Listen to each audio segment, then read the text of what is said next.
Good morning. Welcome to the Community for Conscious Living weekly live broadcast. Today is Sunday, June 30th of 2019. The Community for Conscious Living is a community dedicated to personal transformation for universal harmony, healing the planet by making inspired changes in ourselves and in our daily lives to create a sustainable environment and a peaceful world. Now, that said, I hope you had a chance to tune in to that Climate Healers webinar yesterday with Dr. Sailesh Rao. And if not, check the Facebook page or check your old emails from this past, well, actually, I guess it was just Friday I sent out that email. There will be a replay on his website. And, it's about climate change in the food system, which is the impact of the food system on our climate is one of the things that's often left out of the conversation. It's something that is very needed, and it's one of the, perhaps, the easier choices that we can make that can have a significant impact on our environment. So I'll leave it at that for the moment. And if you have questions about it, you're welcome to post them in the Facebook group or reply to the emails and or shoot me an email, or you can send me an email through the website, joyfullylivingwellness.com. All righty. Today's topic is about self-acceptance, managing expectations, especially of ourselves, because let's just face it, really, who's our biggest critic? The biggest voice of criticism comes from inside of ourselves.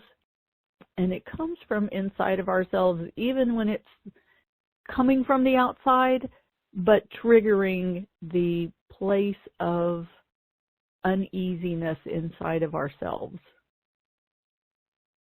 So let's go ahead and come into our prayer and healing circle before we get into deeper into that topic.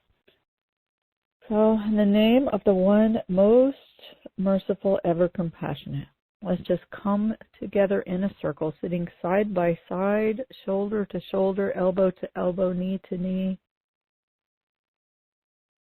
In the name of the one most merciful, ever compassionate.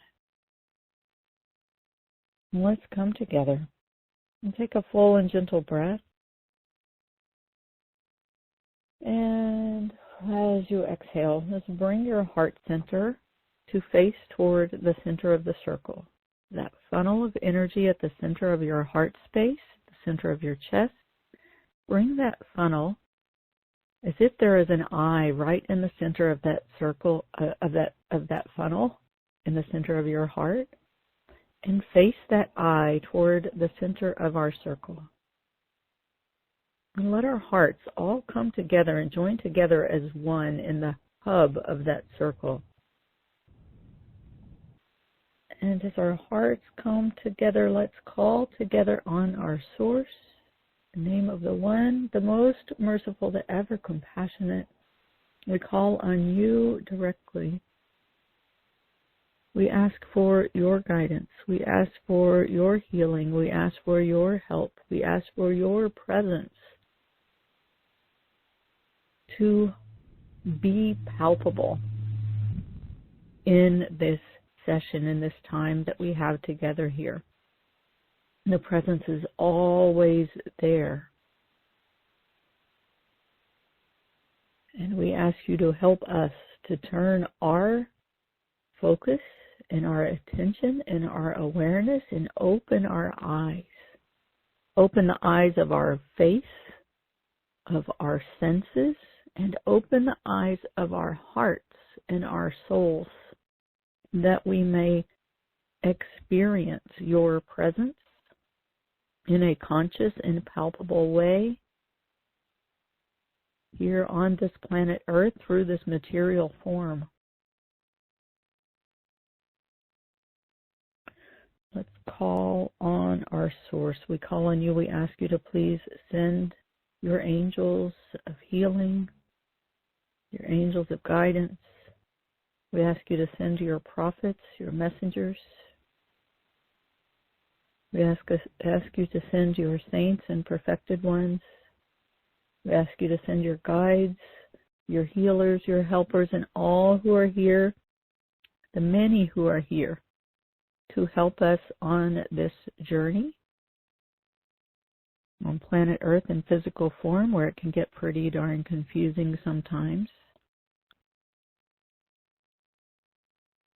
We call on you, we ask you to please send your essence of your pure divine light to fill the center of our circle and to stream into our hearts, to fill our hearts, our bodies, our souls, our minds,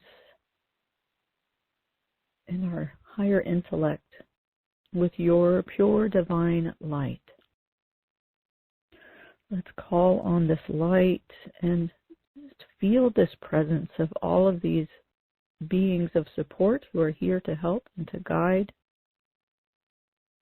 And feel this stream, or perceive in whatever way you perceive, of this stream of this pure divine light, this essence streaming into the center of our circle, filling us with divine light.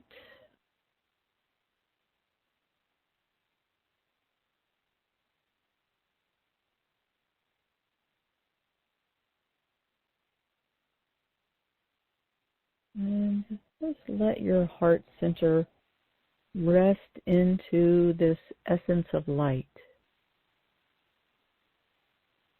And focus your breath into your heart space.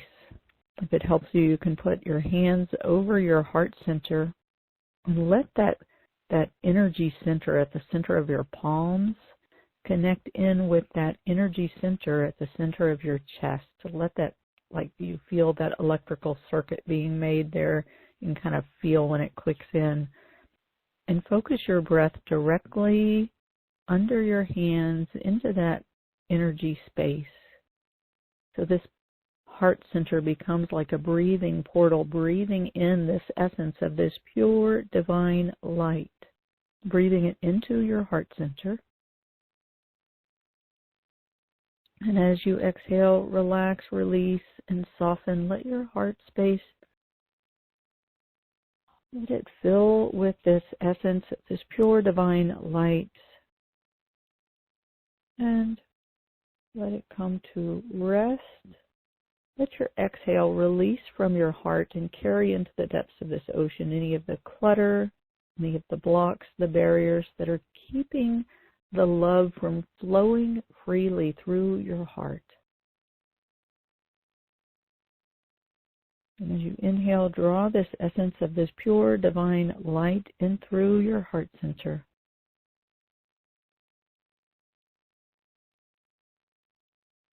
As you exhale, relax, release, and soften, and let your heart be cleared of the blocks and the barriers, to be washed, to be cleansed, to be cleaned of its dust and cobwebs. And another breath, breathing in this essence of this pure divine light. Exhale, relax, release, and soften, and let this light be absorbed into all of your tissues. Let it stream into the core of your body. You can kind of lift your heart center, that funnel of energy from the front of your heart. Just tip it up slightly and let this stream of light just pour in through this funnel to fill all of your heart space and to pour into the core of your body, filling you with this liquid light, this pure divine light.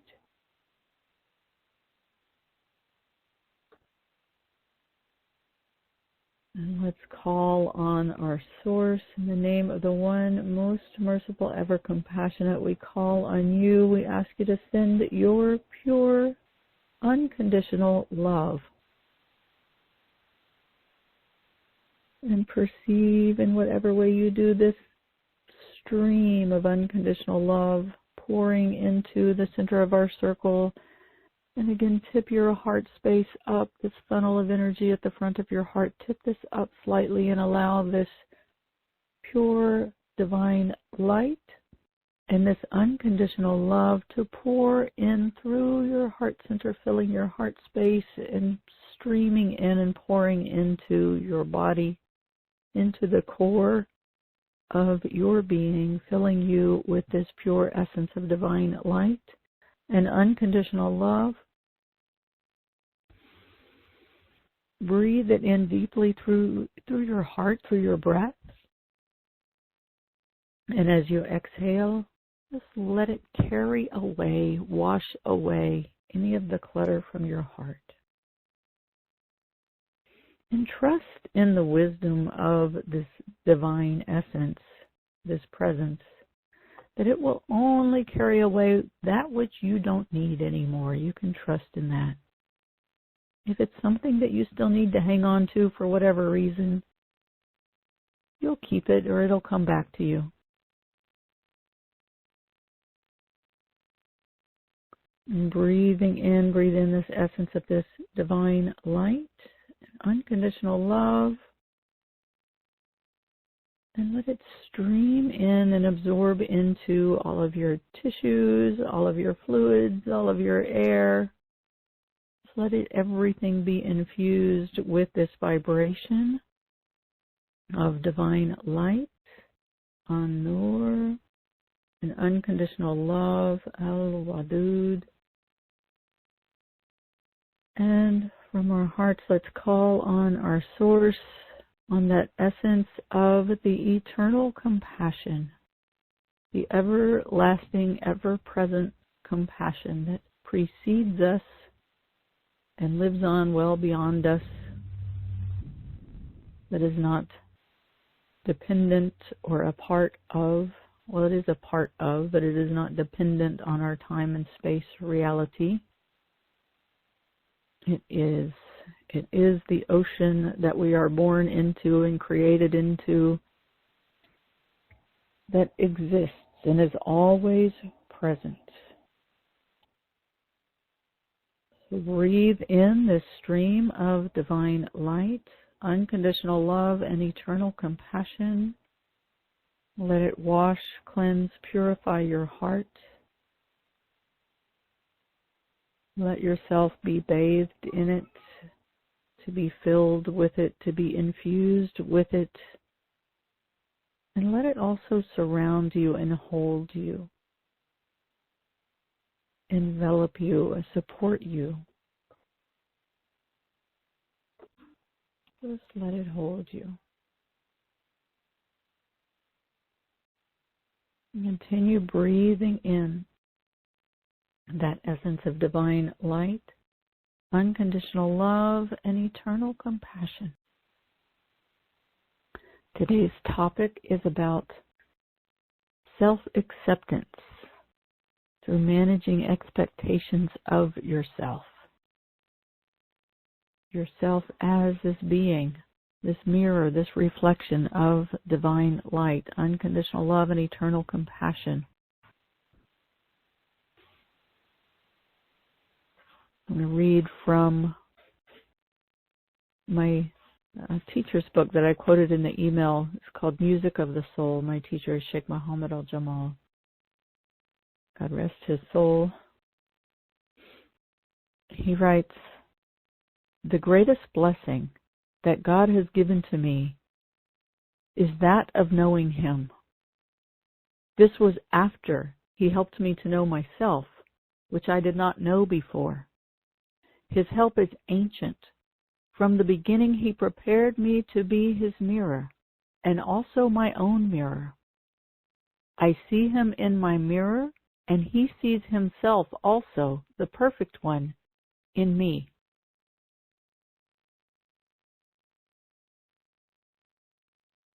So as you breathe in this breath, this vibration of divine light, unconditional love, and eternal compassion, let this wash through your heart. At the depths of your heart is that mirror. You are the mirror of your source. You are the source of the breath of your source breathed into your physical form and manifest into this realm to be that reflection of divine light. that expression of unconditional love, and that manifestation of divine beauty. Breathe that in.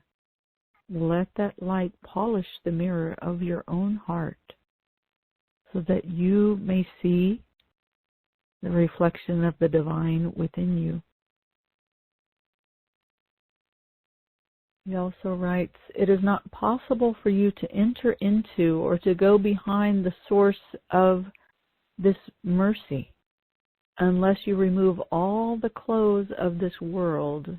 It means all of the materialism of the world, the material world, to replace them with the clothes of asceticism, and to leave everything behind you, to come to your beloved God, the One. This is the station of asceticism, which is an honorable station. It is the station of the ones who are on the path seeking entrance to the presence of the One.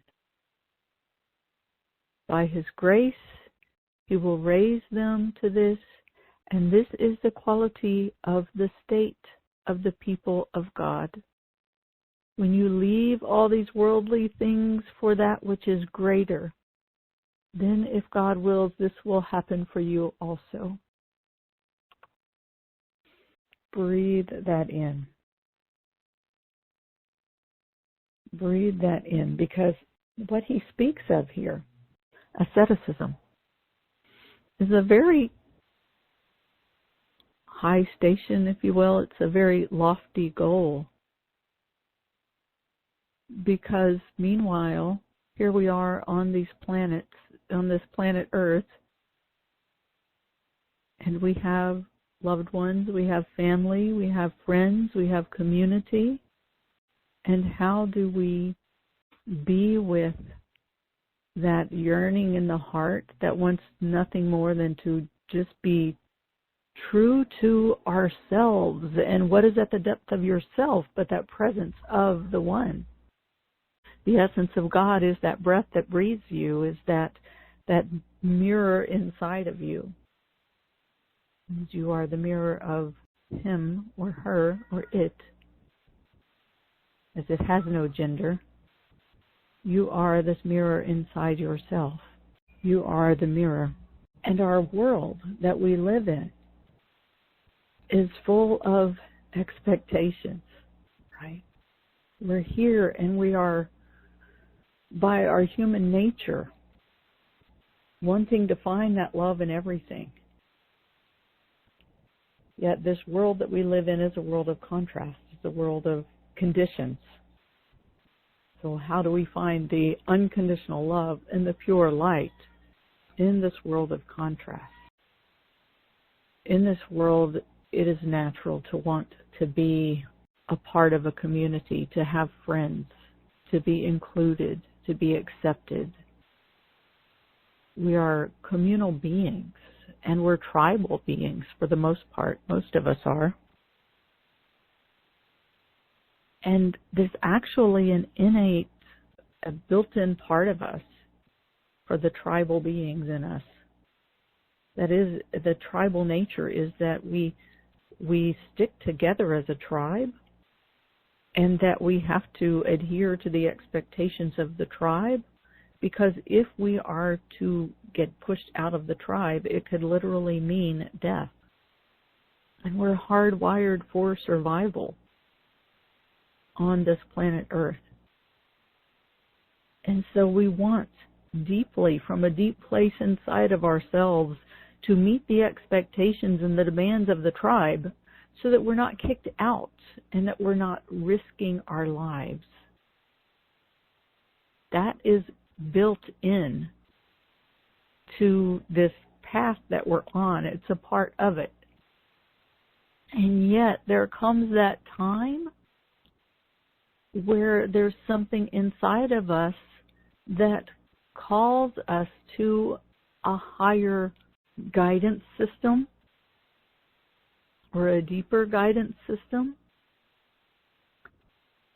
And the seeker, especially that those who are, at that time of seeking, that can bring bring about a lot of conflict, because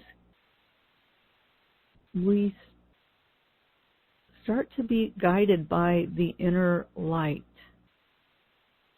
and we have a deep desire to be true to ourselves, to that inner authentic voice, that integrity, that honoring, to sit around the table and to gossip about other people or to speak unfavorably of other people. It literally feels like a schism in the heart. Like, oh, this just feels so wrong, I can't do this anymore.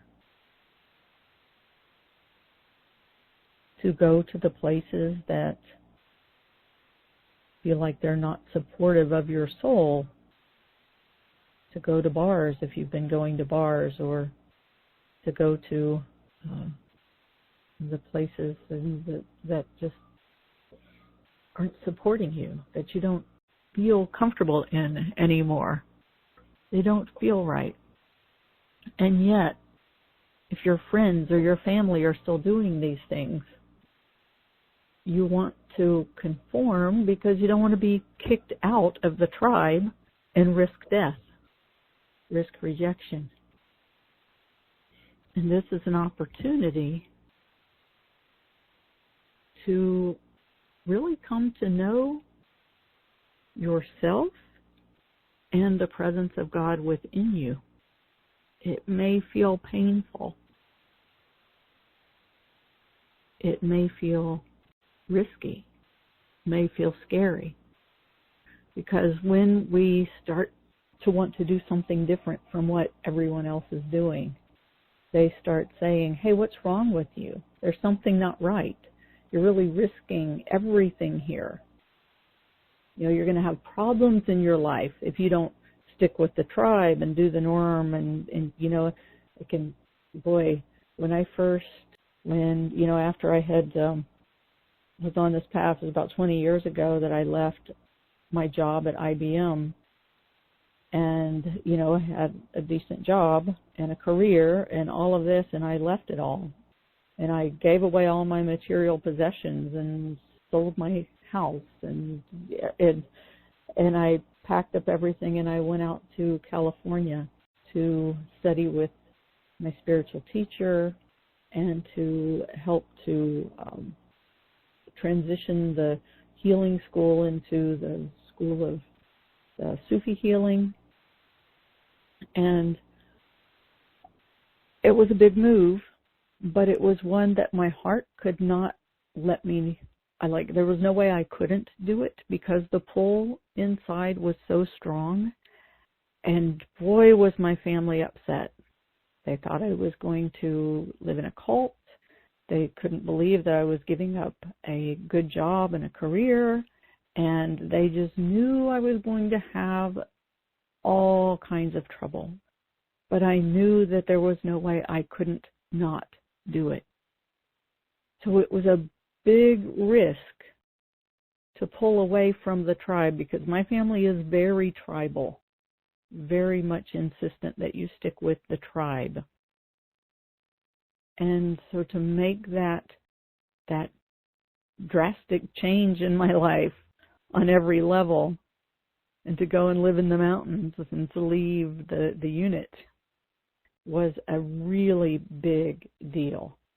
And boy, but there, it was, if my heart had been in any other state, which I owe only to God, because I could not have put my heart in that state by myself. That certainly wasn't from me. There was no way I couldn't not. Is that enough double, triple negatives there? But that was the only thing I could do, was to follow my heart. I didn't have any, it was so strong that I just knew, and there was nothing that could have kept me from it.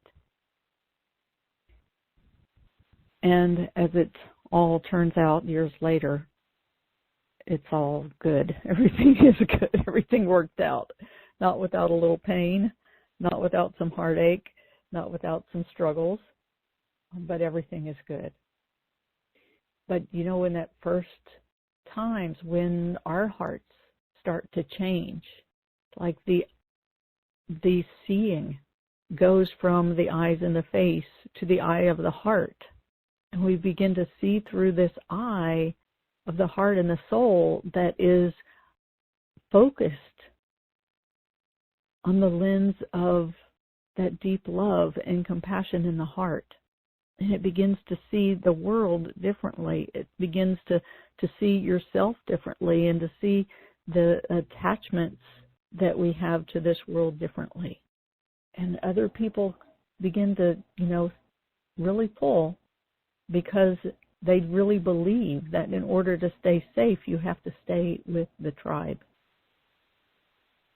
And this is a part of that conflict that you get to go through as a seeker. It's inevitable that you're going to be moving through life at a different path and a different pace from those around you. And it feels like a pulling away, and it feels like, becoming unsafe for a time. And it can be painful because it feels like you're losing relationships. You're losing the connection with your loved ones. You're going to move through different circles of friends as you're growing. You're going to, your biological family doesn't feel like your true heart family anymore, and your old friends begin to feel like strangers. But the heart and soul is pulling you to move at a pace that is honoring the awakening of the inner light.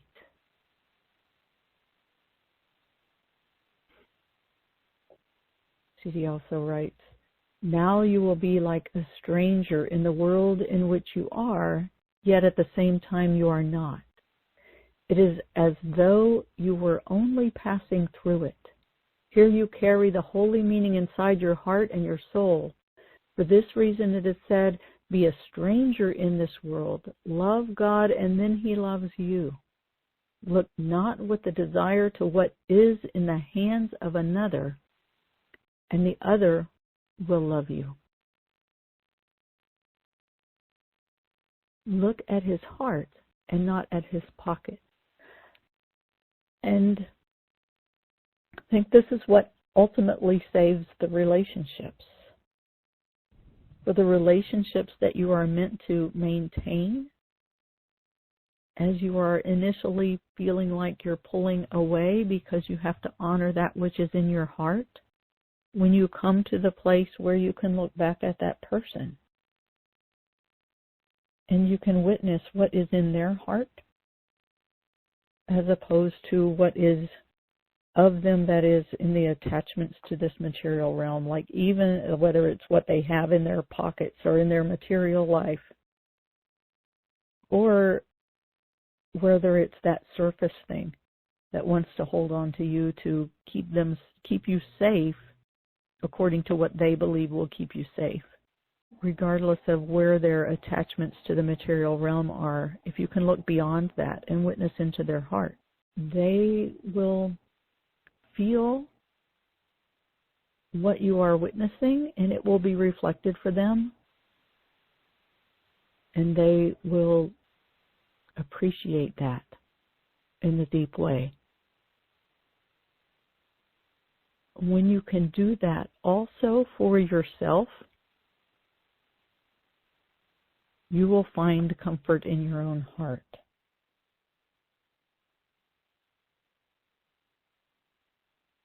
So take a minute now. What are some of the struggles of your heart? The places where you may have a hard time accepting yourself.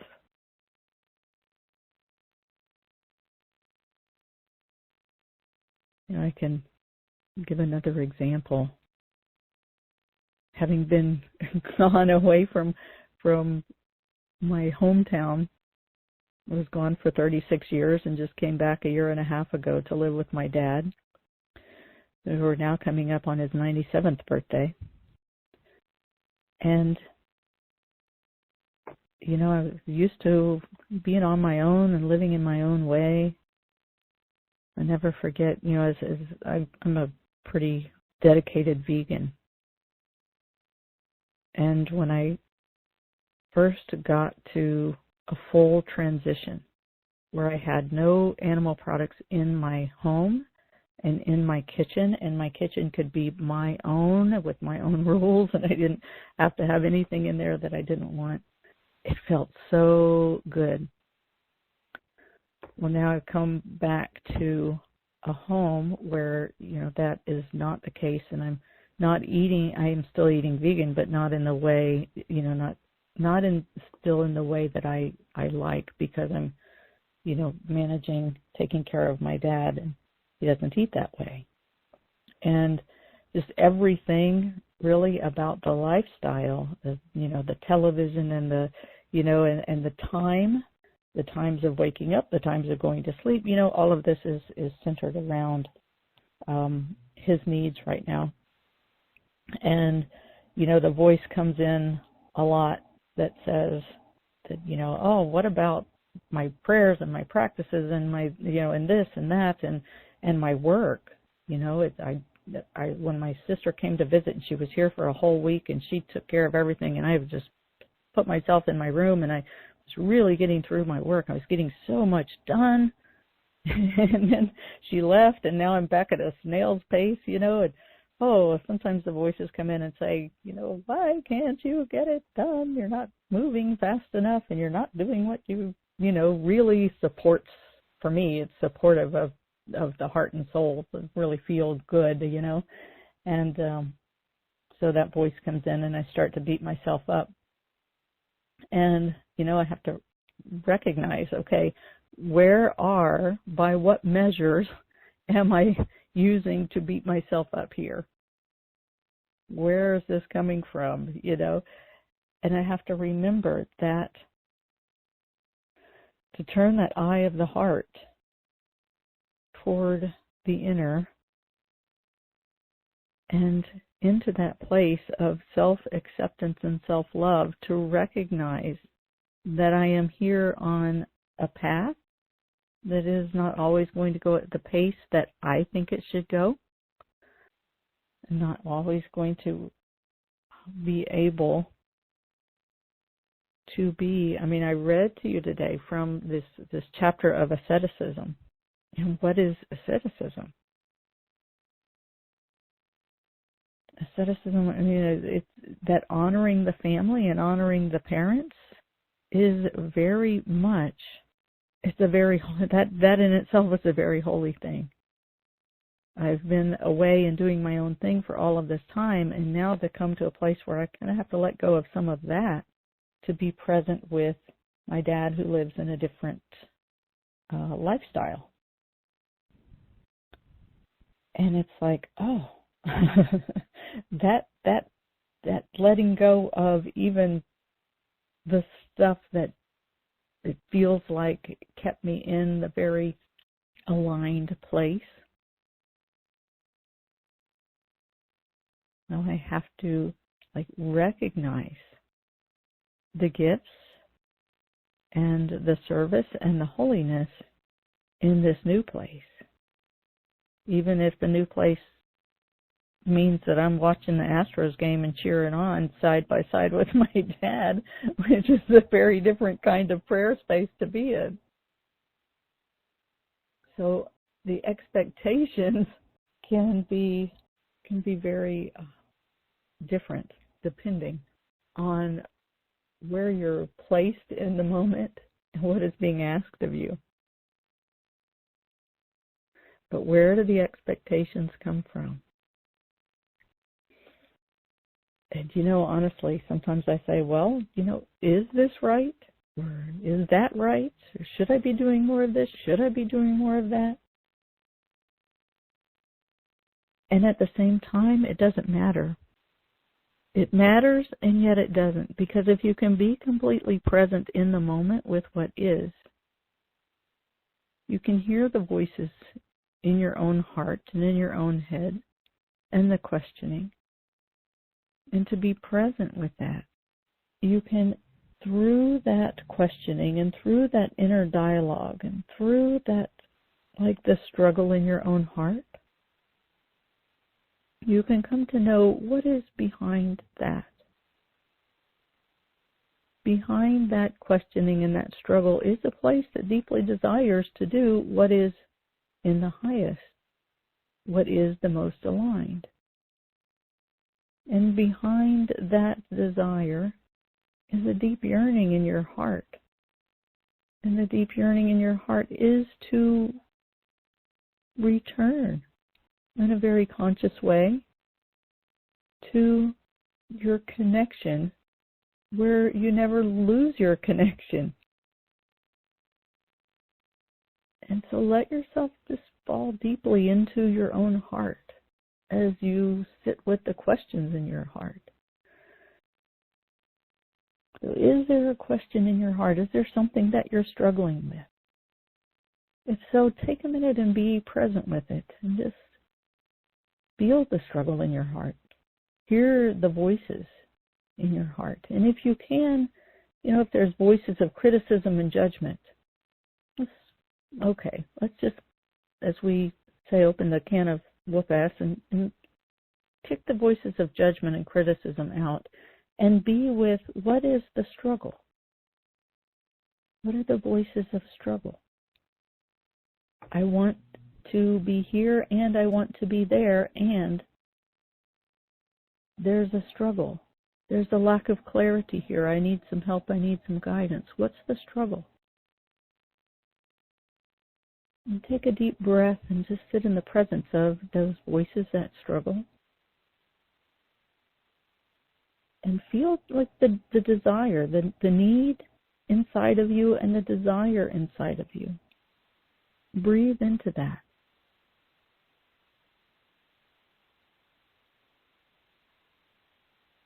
And as you breathe, feel your heart expand around that space. And as you exhale, let yourself drop in even deeper. Underneath that struggle is that part of you that yearns. That yearns to be completely aligned with your own essence of truth, with your own light, and with your own connection with your source. So feel that yearning inside of yourself and let yourself be present with that yearning.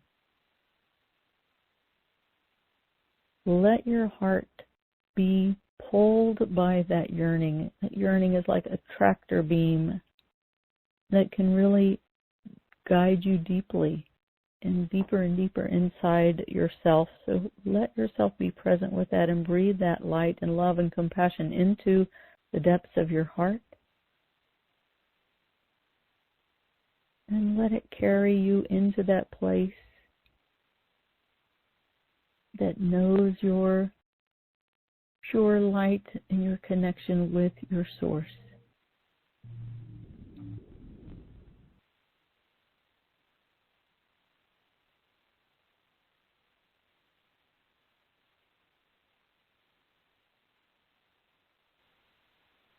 Breathe into that place. Breathe into the yearning. And as you inhale, feel the expansion in your heart. As you exhale, let yourself drop in deeper and deeper into your heart till you are resting in this beautiful waterfall of light and love and compassion that is the core of your own being, the essence of light inside of you that is that mirror. As it says, from the beginning, he prepared me to be his mirror and also my own mirror. I see him in my mirror, and he sees himself also, the perfect one in me.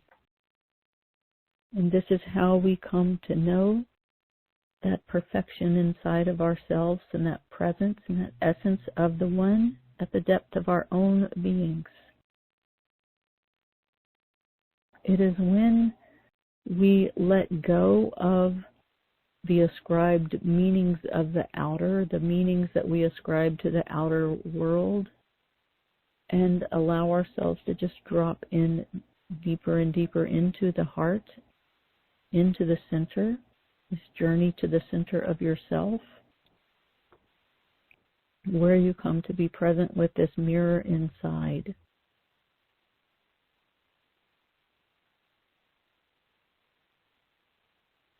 So let yourself be present. And in this place, in this state of yearning, turn the eye of your heart directly to the eye of the heart of your source. And if there is a prayer or an asking in your heart, let yourself ask directly to your source. Ask for what you need. With your heart, the eye of your heart, turn directly and just imagine yourself heart to heart with your source, with the ball of light in front of the deepest part of your heart, and ask directly for what your heart desires.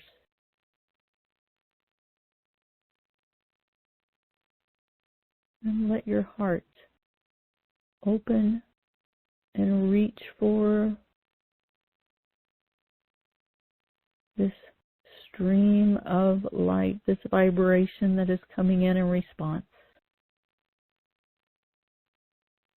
Let your heart be touched. Let it be filled. Allow yourself to receive.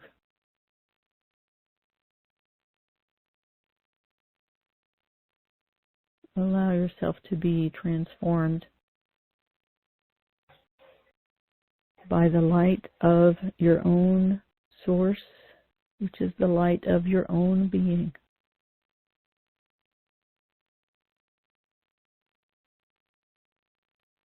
Breathe this in and let your heart fill with gratitude.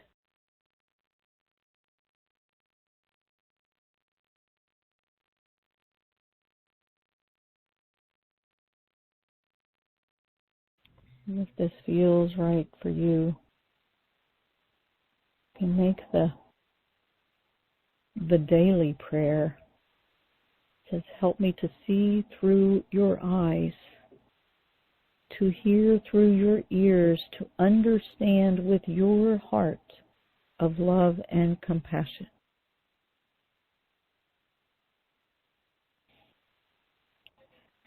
You can say it with me if you like, or just be in that stream that is streaming in through your heart and through the core of your being, filling you with the knowing of your own truth. Help me to see through your eyes.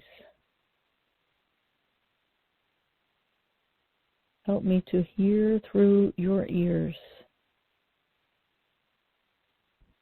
Help me to understand with your heart of love and compassion.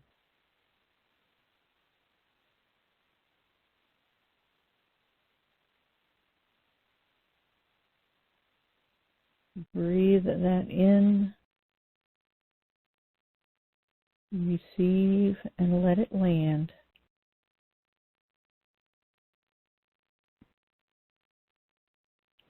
And I want to invite your conscious body to really drop into your physical body, into your physical space.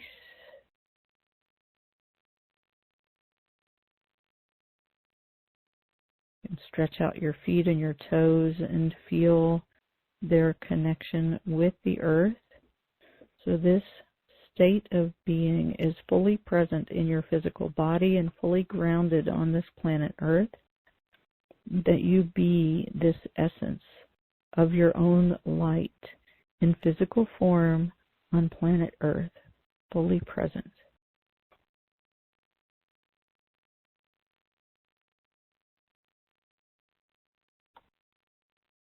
This is a state that, a meditation that is a fully embodied meditation, a fully embodied state. And it comes and goes, or our connection with it, our ability to fully aware, maintain it in the physical realm comes and goes. But the more that we practice it and the more that we do it, the more that we use this in healing, the more we can be present with it on the day-to-day.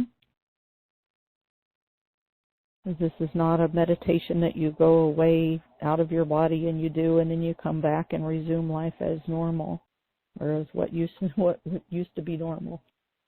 This is something you do to be embodied and to transform the essence of your presence on planet Earth. So breathe that in, ground, be present in your body with this high vibration, fully infusing into every cell of your being and into your consciousness, and integrating in with your space around you, with your environment, with your daily life. You may notice things in your life start to shift and change. And just be present with it. You know, you can always come back to this. And of course, you can always reach out for help. And this is actually there is a step-by-step process with this that I've outlined in my new workbook that is out. I haven't done the official launch of it yet, but the word is leaking out. And that workbook is called Bridging the Gaps, A Journey to the Center of Yourself.